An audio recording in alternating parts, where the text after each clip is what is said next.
Every family has a language nobody teaches on purpose. You don't sit a 5-year-old down and say, "This is how we handle money." You just watch, you absorb, you copy. Mark didn't know that until the week after his father's funeral, when he found a notebook that changed everything he thought he knew about the quiet man who raised him. Frank was not a man of many words. 41 years at the same auto parts distributor, same truck for 18 years, same brown recliner, same answer whenever Mark asked for anything expensive as a kid. We'll see. Mark grew up believing his father was simply cautious, maybe a little tight. Frank never talked about money, not how much he made, not what he saved, not what worried him at night. It was the one subject that stayed behind a closed door in their house. So Mark built his own relationship with money in the opposite direction. He wanted answers his father never gave him. He wanted things to feel solved. Credit cards felt like control. Financing felt like progress. By 35, Mark had a good job, a nice house, and a quiet hum of debt underneath all of it that he didn't examine too closely.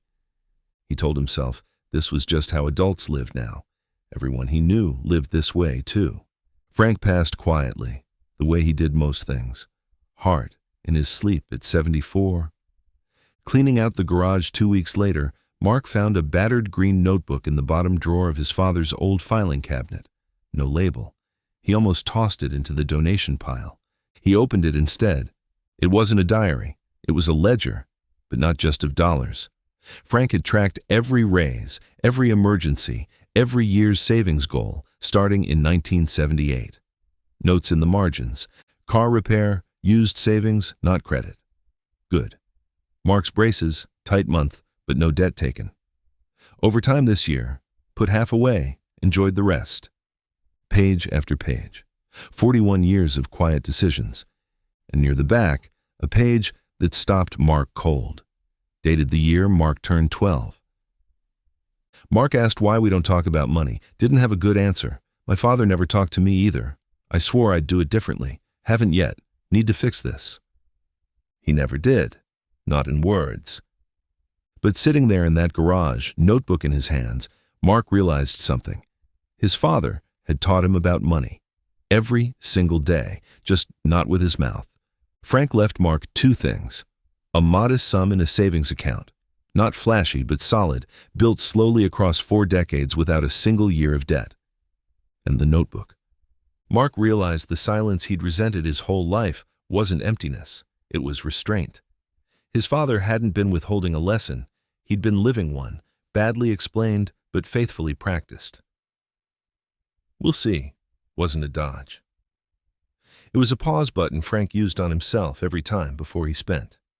Mark had inherited that instinct too, somewhere underneath all the noise of his own adult life.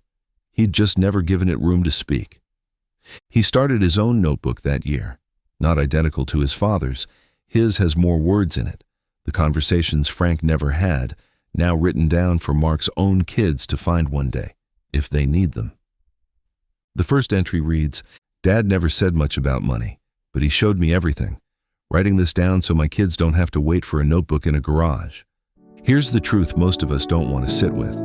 You are already teaching the people who love you how to handle money, not through the lecture you keep meaning to give, through the thing you do every single day when you think no one's watching. The question isn't whether you're passing something down. It's whether it's something you'd want them to find.